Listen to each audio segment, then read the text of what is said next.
So, go ahead. You can lead us in since I did the Welcome last to one. Herf'n Heads. I don't know what else to say. We don't have numbers for him or anything. So, hi, I'm Mike from Stogie Review. This is Walt from Stogie Review, and we're here for your viewing pleasure. And today, well, I'll tell you what we're going to smoke a while because I have no clue what else to talk about. The Angelenos, I guess it would be called. And it's by Prometheus. And this seems like a damn thing won't focus. That's what it seems like. There it goes. Is it a Toro? Um, I I don't know. It's like a half size in between a robusto and a toro, I think. Yeah, it's kind of a little box press too. It's just a little smooshed. Yeah, just a little bit. Slight box press. Yeah, nice looking cigar though. I mean, there's no prominent veins or anything else in it. In No, mine, mine looks pretty good. It's got like a pale brown kind of a color. Decent sheen. It looks well constructed. The cap's neatly applied. No flaws jumping out at me. Well, actually, just a tiny little crack at the foot in the wrapper. But aside from that, it looks pretty good. The veins are fairly small, yeah, so yeah. all in all, it looks decent. And the band really sets it off with that black and silver on it. It really sets off the difference with the color. Now we're sniffing our cigars for all you audio listeners. It's got a I can't describe it. It's got a distinct aroma. I don't know how I would describe it. Kind of spicy, but kind of not.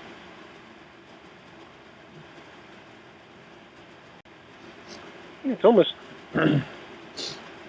little bit of a spicy chocolate.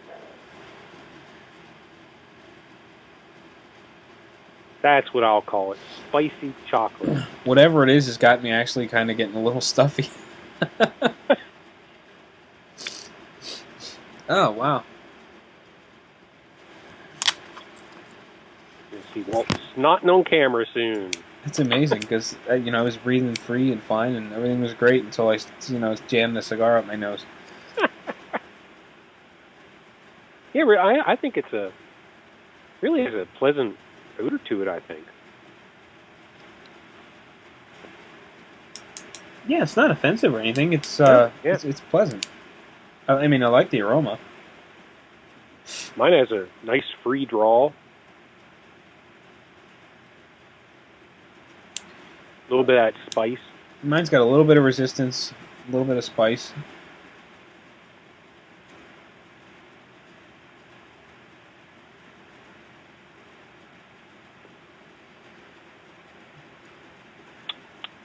And candy cane.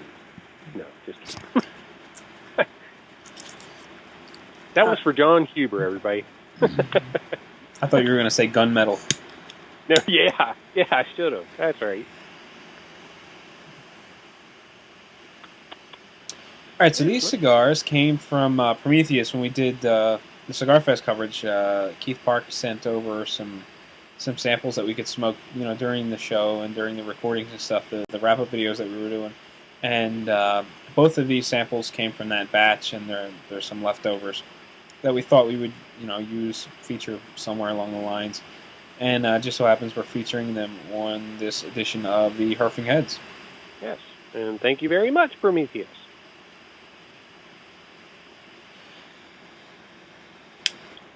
So the whole format of this is kind of like organized chaos, I guess is maybe a good way to put it. Basically, we're just kind of hanging out and talking and smoking a cigar. We'll touch base on the cigar as we go, and the focus will be on conversation, not necessarily the Angelenos cigar. So before we kind of get off topic or get on topic, however you want to kind of look at it, how is your Angelenos starting? Well, if I can get it lit.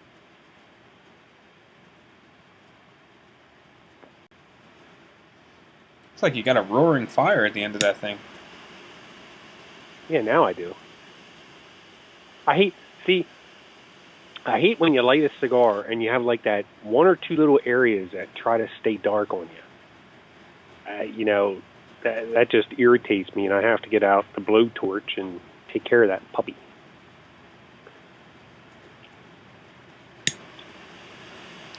But yeah, it's spice.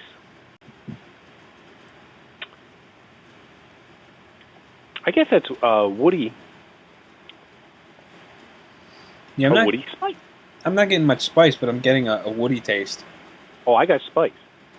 A little bit of bitterness.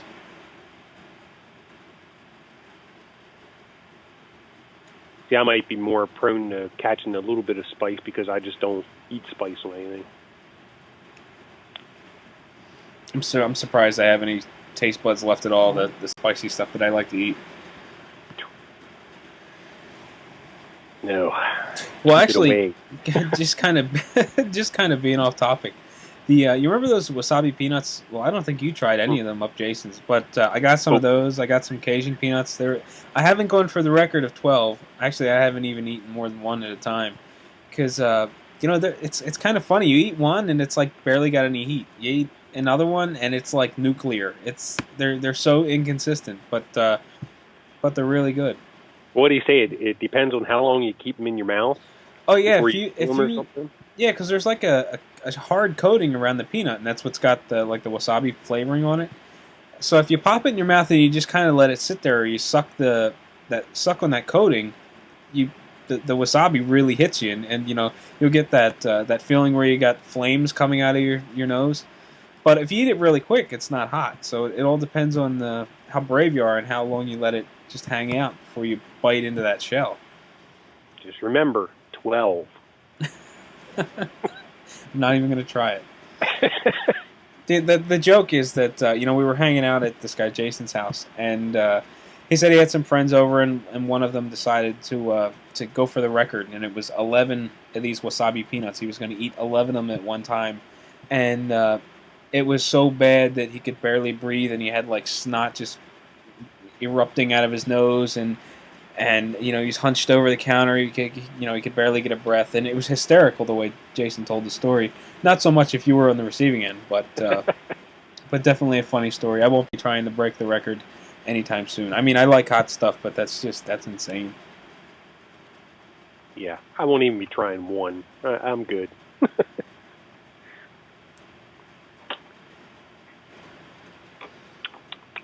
I'm getting a little of that bitterness that you were talking about. It's got a dry flavor. Actually, I'm kind of craving a cup of coffee right now to go with this. Unfortunately, I only got water, but so we'll run with it. That's all right. Call your wife and have her bring you a cup down. Yeah.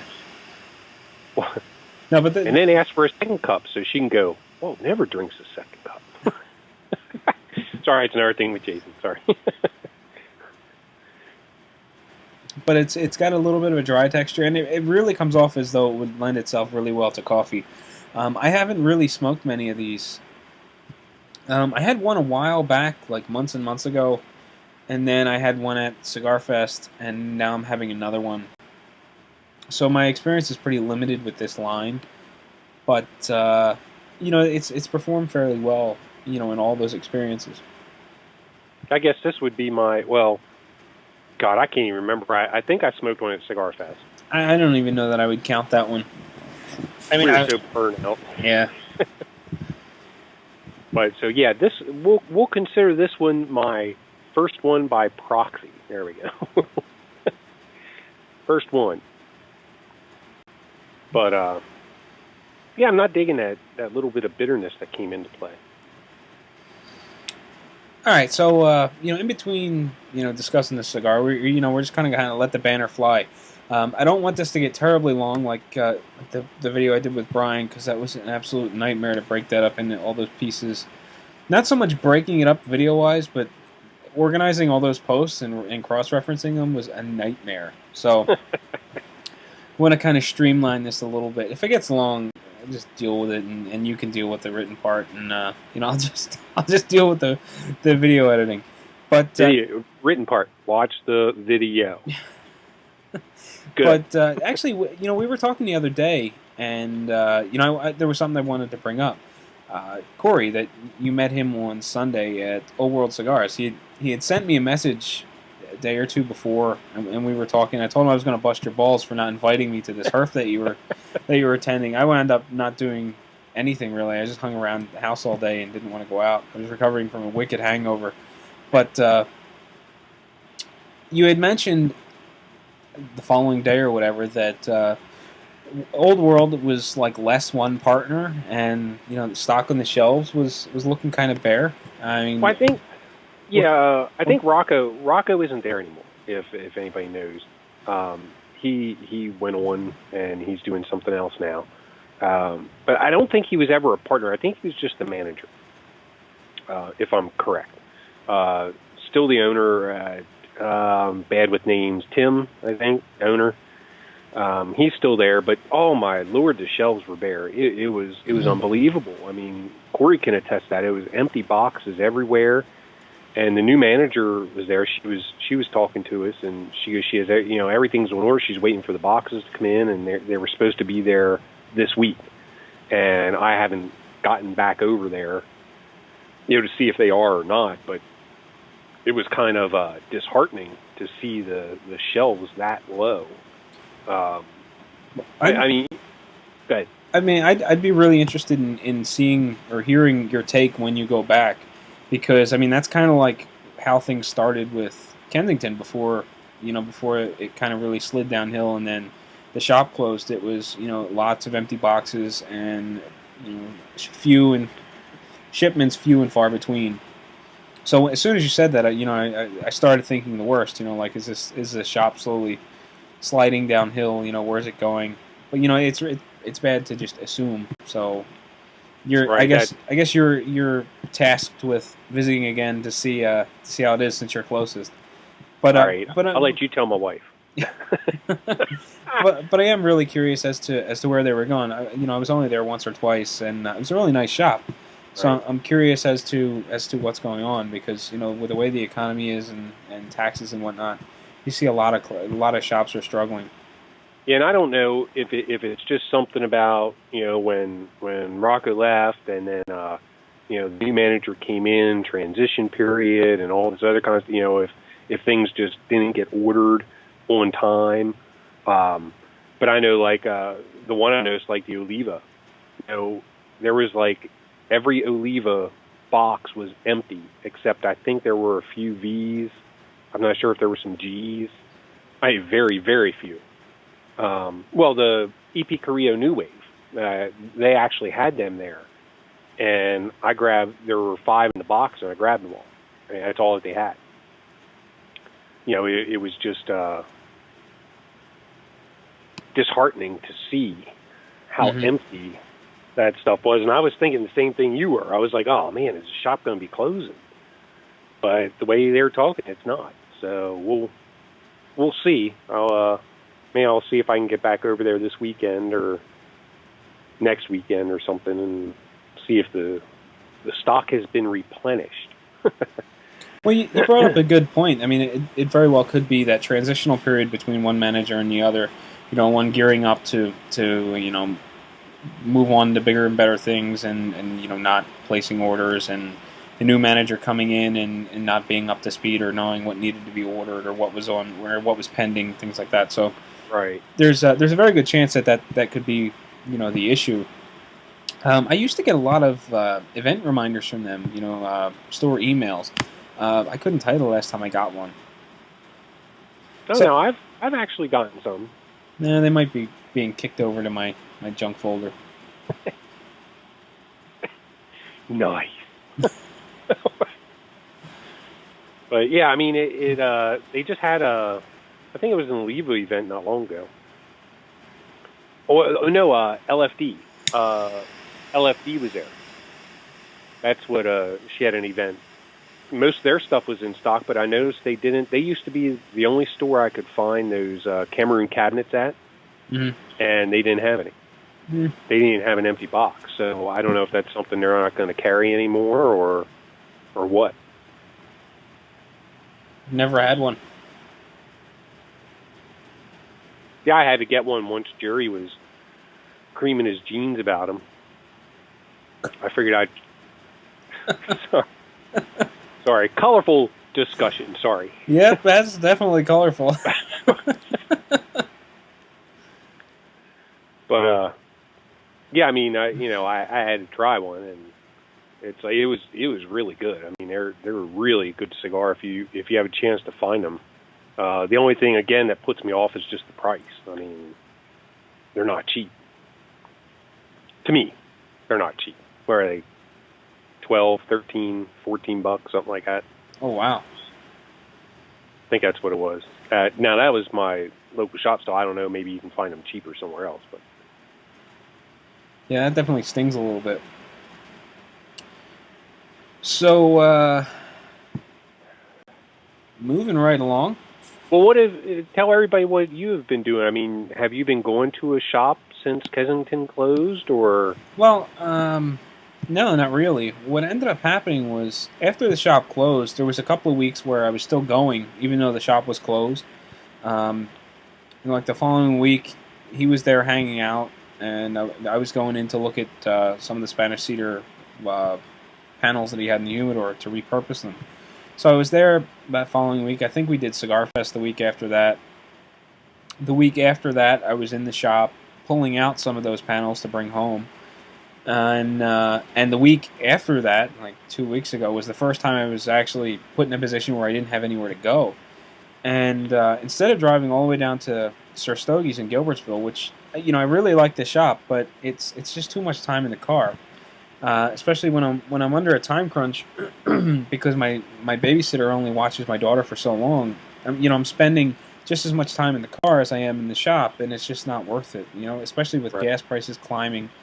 So I decided not to go, and actually I just went to the Reading Pagoda the first day, or that first week, just kind of driving around looking for some place to smoke. It was nasty out. It was cold, windy. It was drizzling, and it was just kind of miserable. But I wound up parking at the Pagoda and just smoking a cigar in my car. The following week, I did more or less the same thing, and I hit up a couple of other area parks. It sucks. I wound up sitting in my car listening to a couple of podcasts, a couple of short podcasts, just kind of smoking by myself, messing with my phone, and it definitely sucks. I mean, welcome to my world. But what else are you going to do? It's either that or drive home, have a cigar, and then drive over to pick up my daughter. Because once I have my daughter, it's virtually impossible to have a cigar, because it's not like it's not like she's napping like she used to. She's up for long periods of time. So trying to sneak in that one cigar during the week is really tough. Or that one cigar after work. Right. Where I'm not home at night and after dinner and all that other stuff. But that's how it's been. All right. Well, yeah, that's what I've been complaining about all the time. It's just so much. I mean, when you have a shop that's nice, that's 45 minutes away, sometimes longer, it can be a pain sometimes to actually get there. Well, I mean, there is a shop in the area. There's a shop like, I don't know, 2 miles from my house. I could walk there, but I don't like going there. And it's my stubbornness that has put me in a position where I don't have a shop to go to on Friday. I mean, I certainly could go over there, but I don't want to give them my business. I don't like that. The owner, well, one of the partners, is a really nice guy. I like hanging out with him. I spent quite a bit of time with him in Vegas a couple of years ago for IPCPR, but just that location, I don't like it. It's not comfortable. It's just not someplace I want to hang out and have a cigar, so I don't go. Yeah. If I wasn't so stubborn, I could definitely have a place to go, but my nature, I guess. Well, see, that can lead into the last cigar manufacturer in Red Line, Pennsylvania, is now closed. Walt brought that to my attention because my brother-in-law couldn't. He knew about it, but he never let me know. Yep, all this stuff is getting auctioned off tomorrow, so... Just in case anyone's wondering, it was machine-made cigars. Yeah. And in the write-up, which was in, I guess, York Dispatch, I found it through Google News. I got an alert was really interesting, and there was a lot about the community that I didn't know. I didn't realize that Redline had so much going on with the cigar community. But yeah, back to the cigar shop closing up, or the cigar manufacturer closing up here. They actually, some of you, I don't know if you remember a cigar. The most famous one that I know of that they were still doing was the Moonshine Crook. And I know we talked about it before. I talked about it before on the Stogie Review. And it was, it's just a machine-made cigar, and it had a little bend in it, a little crook in it. And you could find them online. You still might be able to. And it was amazing, the little shop over here. I mean, it's only 2-3 blocks at the most from my house where they were.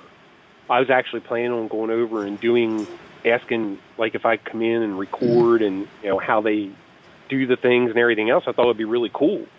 Yeah. But I guess I waited too long.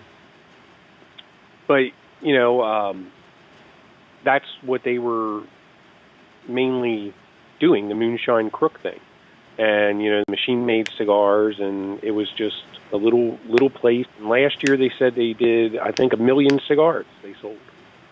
Yeah, that article was really interesting. I had no idea that Redline was so engrossed in cigar culture. I mean, it's one of those. Apparently, it's one of these towns that the entire town thrived off the industry, and the industry was cigars.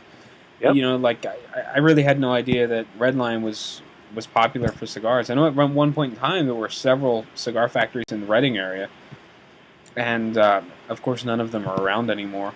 But it's just kind of interesting. Yeah, it was there. I mean, there's a lot of talk. You talk to people here in Redline. Well, even my wife, she remembers like her grandmother, rolling cigars. It's like it's just a lot of the grandparents and great grandparents. That's what they did. Well, here's something interesting. Sir Stogie's, the shop that you met me and Brian and all that. Yeah. Tim, the owner, pulled out some paperwork for me to see quite a while ago, and it turns out that used to be a cigar factory.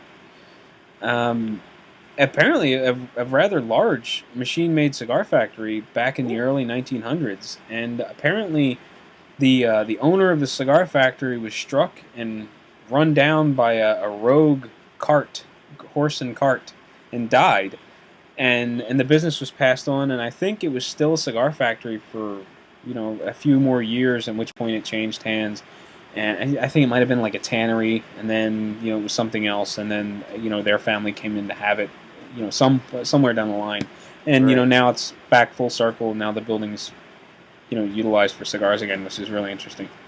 That's kind of neat. It'd be neat if he still had some of the old equipment. No, none of the old equipment, but he did find some of the old bands. He said that when he was remodeling parts of the building, he would find like bands, that had fallen like behind a radiator or something.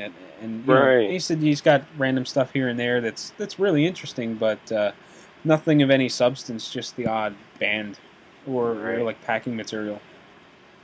Yeah, well, I mean, with Redline's history and everything, they're having an auction tomorrow of all the stuff that's left over there. I know they said they sold, I guess the machine rollers or something. I don't know what they would be. I guess they actually made the cigar. They sold them to a place in Nicaragua.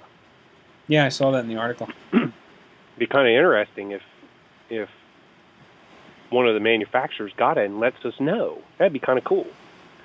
But no, I mean they're selling stuff off, and I think it's going to just be ridiculous price stuff.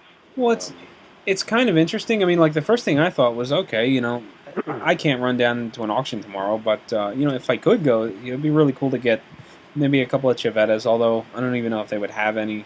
Maybe some cigar molds again. I don't know that they would have any, but some stuff like that would be cool. But it sounded like the museum curator, at least from the article, she is really against any of the equipment or any of the history leaving the town, and she's like vowed to use as much money as she can from the museum to keep things in the town, which is kind of cool. But it kind of sucks for people like me that would, that want it for, like nostalgic or display purposes. Yeah, they have, tons of bands, and, they actually have the labels like they put on the boxes of cigars, like the old wooden boxes that they labeled. They have some of those that they're going to be auctioning off, and it's really some neat stuff. And I don't know if anybody knows Red Dot cigars. They made those too, and they actually have a box of them.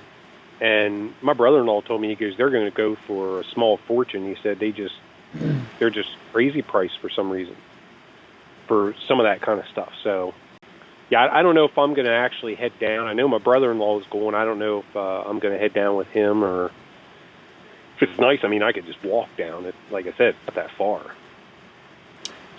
But the owner is keeping the building. It's just no longer a cigar company. Right. And it's really, if you look at the building from the outside, if there was no sign on it, you would think it's a house. Well, it's kind of funny you say that, because apparently there's a fairly large cigar manufacturing factory in like the Royersford Spring City area, and I must have driven past it 100 times. I didn't even know never noticed it. And the only reason I know is because a guy that I used to work with was telling me that a friend of his was laid off and got a part-time job at the cigar rolling company, and he was telling me where it was at. And I was like, wow, I must have drove past that thing hundreds of times over the years. Yeah, Never knew it was there. Yeah. A little town like ours, it's on a regular, it's not like in a business park. It's just on a regular street with houses. The library's not far away from it. You would never think, they make cigars there. But yeah, it's kind of a shame, but what do you do? They said, with taxes and the industry, with the economic situation and everything else, yeah, when you take a machine-made product that is really inexpensive to begin with, and then you tack on a 40-cent per stick S-chip tax, you're increasing the cost dramatically. So I can definitely see where something like that takes a major hit. Yeah. Yeah, well, I remember I got some of those before. I actually sent some, I think, to all you guys. I never smoked it. Yeah, they're pretty bad. But one of them, it was almost like they used pipe tobacco in it, almost. It kind of reminds you of. But, I think I got bundles of them. I don't even know if they were $15, for like a bundle of 20 or something, or $20, something like that. So like you said, you had 40 cents a stick on there, and you almost double the price in some of the instances for the cheaper cigars that they make. But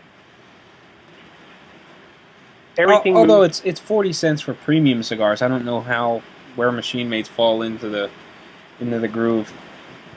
Oh, that's true. So I never thought about that. Are you telling me moonshine crooks aren't premium? I don't know. I just never thought of anything that had was intentionally bent. Actually, now the cool story, and this is what I really wanted to see, is the story was that it was either a machine that they had that actually put the crook in them, or they just bent them a little bit around a post or something while it was still, I guess, moist. And then as it dried, it kept that shape. It's probably they probably got a shipment in the wrong size boxes, and they were bending the cigars a little bit to make them fit, and that's just and the moonshine crook was born. That could very well be. We will never know now. So, moving right along, how's your cigar going? Before I dive into something else. Good. I still have the spice to it. And that's really, for me, that's almost the forerunner. The bitterness comes almost on an aftertaste a little bit. But I don't think it's as bad as it was in the beginning. And maybe a little bit of woodiness to it. I'm getting really a yeah. little bit of spice, a little bit of a woody flavor, a little bit of bitterness. It's kind of dry on the palate. Mild to medium bodied. It doesn't seem to have much of a nicotine kick, but I have like an incredible urge to get a cup of coffee. I mean, this cigar is just screaming, have a cup of coffee with me. But I don't think I have any decaf, and it's like way too late to be drinking regular coffee for me. I'll be up all night. So, That's all right. Won't bother me. I'll have to just do water. So I could always just start drinking the rest of that. No, I'm not ready for that yet.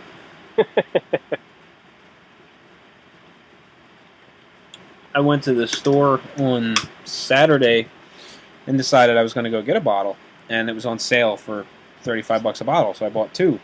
Oh. Well, I have half a bottle left from the first bottle. I've got one unopened bottle and half a bottle of the other. So half a bottle on Saturday. Sunday I was not feeling so great. And I'm just not ready for a glass of Zaya right now. I will have more. I didn't drink myself sick of it, but I was feeling pretty good. Stumbled up steps and went right to bed 3 a.m. on Saturday. I haven't had any since Cigar Fest. I didn't know it was on sale. I might have to go out and see if it's still on sale. Very well could be. But yeah, I mean that dryness definitely. I keep getting like a frog in the back of my throat. I keep clearing my throat and coughing a little bit, and it just has that dryness that really gets. And I've been drinking my soda a little more often than usual. So, next subject.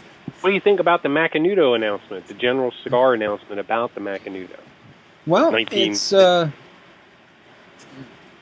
just in case anyone hasn't seen it. I mean, sure, most people have seen it, verbatim, copy and pasted on many blogs.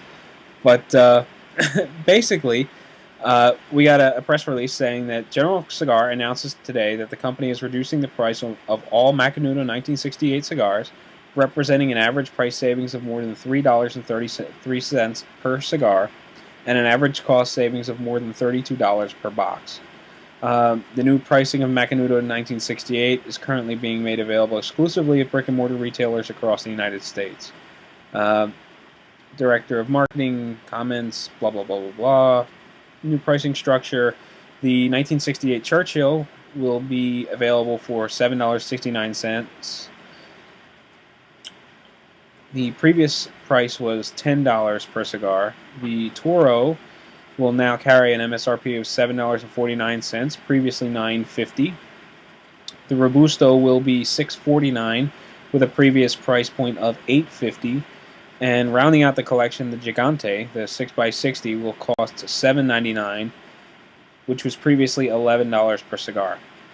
So, significant price reduction in Macanudo line, in the Macanudo 1968 as a whole. And, I think it really brings the line into where it should have been to begin with. I mean, I think that it was a decent cigar, but a bit spendy for what you were getting.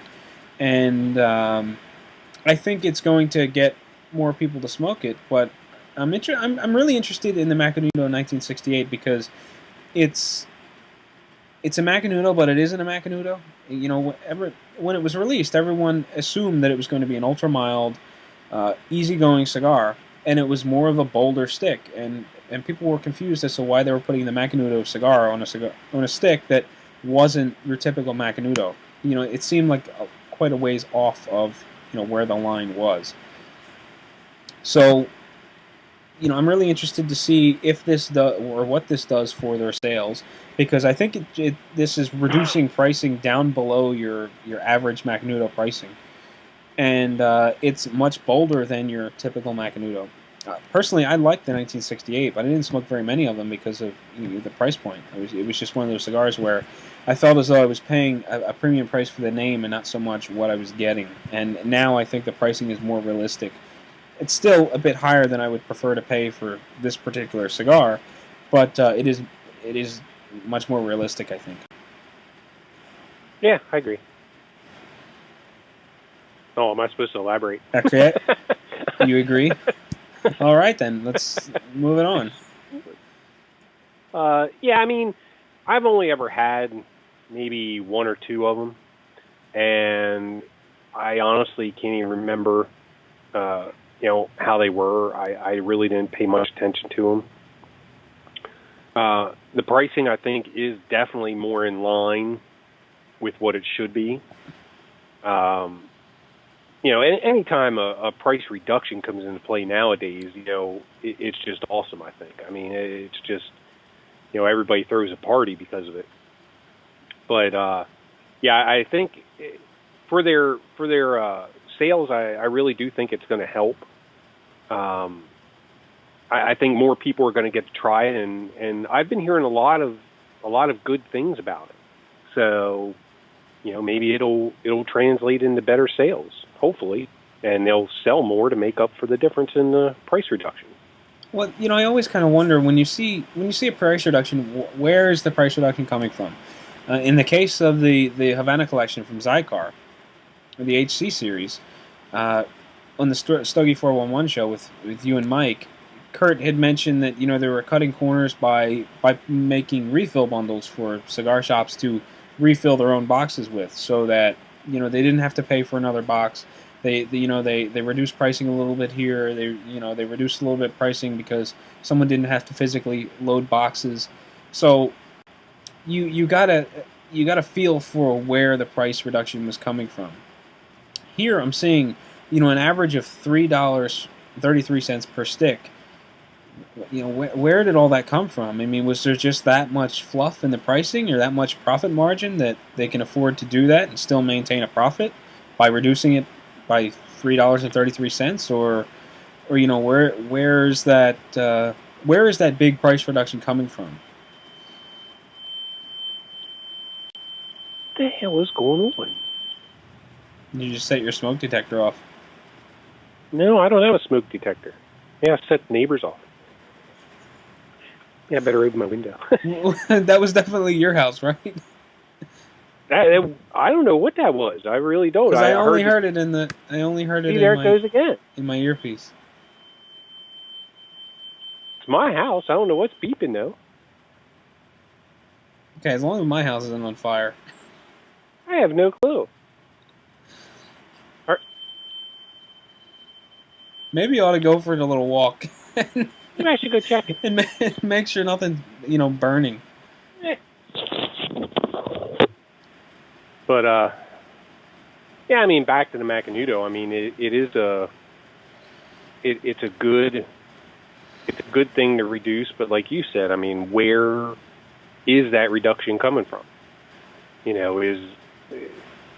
Are they able to manufacture them cheaper? Did they get tobacco cheaper? Did they fire half the rollers so that they could make them cheaper? I don't know, but I still think it's good price reduction. Yeah, price reduction is always good, but I always kind of wonder, where is it coming from, and especially in this case because it's so significant.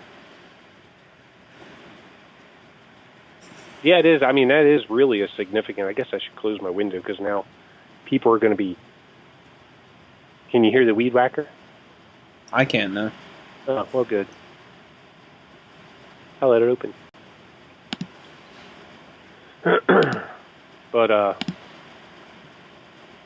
the price reductions are always good, and it's just one of those things that I don't know if we'll ever know or not, how it came to be. Well, if you're a fan of the Macanudo 1968 and you smoke them frequently, you'll be able to buy a lot more because the pricing is dropping off significantly. Yeah. Now, the other question I had, and I always had this with Eddie Ortega. Eddie Ortega told us a while ago about the Murcielago. The price was dropping, because of him going with Rocky distribution, all that kind of stuff. And it took quite a while. I don't know if you've noticed or not, but, as I was looking at the cigar, it really took quite a while for that price reduction to come into play. I still haven't seen it. So I've seen it at a few places now. I still haven't seen it. In the shop, Sir Stogie's that I go to, they have the old, or they have the new package 601 with the cartoonish band, and the price hasn't been reduced. It's still the same pricing.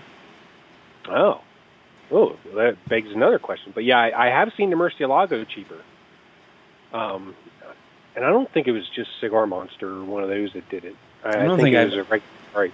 I don't think I've ever seen a Murcielago in a store. It's just the 601s.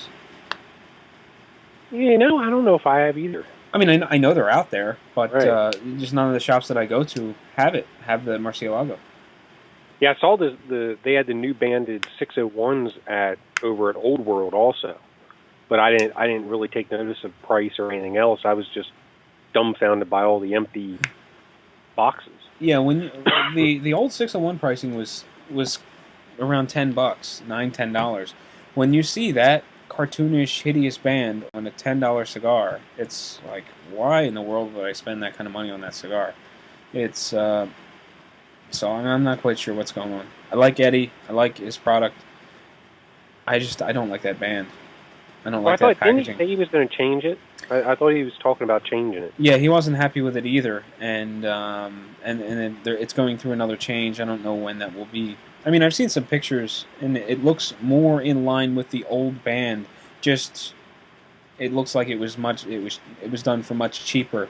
You know, it's got like it doesn't have a really glossy, high quality finish. It's kind of dull and flat, and it just looks cheaper. But it looks a whole lot better than the other band did. Yeah. At least from what I remember seeing. I don't remember whether I saw it in catalog or a picture online or something, but yeah, it could just been the picture too. Never know. But yeah, you know, and that's like I'm saying, like with this with the Macanudo 1968. You know, a lot of times when you know they'll announce the price change, well, when does that price change actually go into effect? I mean, you know, there's shops all across the country that have products sitting there right now. You know, boxes of it. Are they going to be reimbursed, or is that price going to drop for them? That pricing won't drop for them, and their reorder price will drop, and then you'll see it on the next order. Right. So depending on how much, best guess anyway. Yeah, depending on how much stock they have, it could take quite a while until you see this price reduction. Theoretically, yeah. That's all I was getting at. Because that's like I said to Murcielago. I mean, it took forever until I saw a couple places that had it for cheaper. Well, we are back. We took a little bit of a break because we didn't want the show to get too long, and we had an awful lot of cigar left, and we really were running out of topics. So we took a little break, just kind of bantered of non-related cigar stuff, and thought we would come back, talk a little bit before we closed it out, and wrap up this show for you. So before we get into the last thing that we had in mind to discuss, how's your cigar going? It's going good. I mean, it's burning well. It's not very multi-dimensional, I should say, I guess. It's kind of straightforward. I mean, the woodiness has been there. The spice seemed to have dropped off a little bit, for me anyway. And the woody flavor seemed to have picked up. It's still, like you said, it's a drier smoke. You know, it's still giving me that frog in the throat type thing with it. But other than that, I actually been smoking slower than Walt has for some reason. But it's been going, what, a good hour and a half, a little bit more? Yeah. So. I mean, the cigar's getting a little warm in my hand now, but and the bitterness is increasing a bit. But if I slow down, there really hasn't been much change start to finish. You know, I think you're right in saying that it's kind of straightforward as far as the flavor profile goes. I mean, there's some woodiness, there's some bitter tones, a little bit of spice. It's dry on the palate. You know, I really think this would go good with a cup of coffee. It's mild to medium in terms of body. The flavor intensity is probably mild to medium as well. I'm not really getting any sort of nicotine kick out of it. It's constructed really well. I'm getting lots of smoke. I haven't had any problems with the burn. I mean, I touched it up once or twice. It got a little uneven on me, but it really hasn't been problematic. Nothing that I would complain about. All in all, I think it's a very solid cigar. It's a good solid stick. Um, I think it's probably better suited for in the morning with a cup of coffee than it is at 8:30 in the evening. But it's a good cigar. I don't know what the pricing is. I mean, I should. I've got the pamphlets and stuff for it, but they're in the other room, and I didn't dig them out. This is like really laid back and relaxed, and it's not an official review, so I wasn't too concerned about it. Yeah, it is. It's definitely mild cigar. I don't even know if I'd put it in the medium range. It's mild. Um, I'd be kind of curious. You'll have to let us know how it goes with coffee if you try it someday. And just to see. I mean, with it, I don't know, Coke's not going too well with. I think the Coke isn't right to drink with it. But yeah, I don't know. It's been going. But anyway, that's all I have to say about that. So our next topic, which I'm gonna let Walt do first. Sam Lucia is back, or I guess he's always here, but he's getting back into the cigar world. And press release didn't say a whole lot, but what was your take on it, Walt? Yeah, the press release didn't say much at all. I mean, it was hyping up Sam a little bit. He's got a cigar coming out. I think it's a 4-country blend, and that's it. I mean, we don't have a release date. We don't have a manufacturer. We don't have a price point. So it's kind of like a little bit of a teaser that he's put out there at the moment. And that's all I know is what I've seen in the press release. I haven't spoken to Sam in ages. He's been really quiet, so maybe we'll reach out at some point and see if we can get an inside scoop. But I just know that he's back in the cigar world. I don't know anything else. Were you surprised by it at all? As quiet as he's been, I was kind of surprised to see it jump up that abruptly. But I'm not really surprised. Sam was really successful in the cigar business. He's got a really likable personality. His events were a great time. So I think it was a natural fit. I think he did really well, and I'm really interested to see where he goes with this. Yeah, so am I. I am a little surprised that he came back, and it looks like he's on his own. I really thought he would come back and be with somebody. But it's going to be interesting to see how he takes it and moves forward. But yeah, like you said, I mean, until we know a little more information, it's kind of hard to say anything or do anything. His new cigar is entitled Debut. And that's it.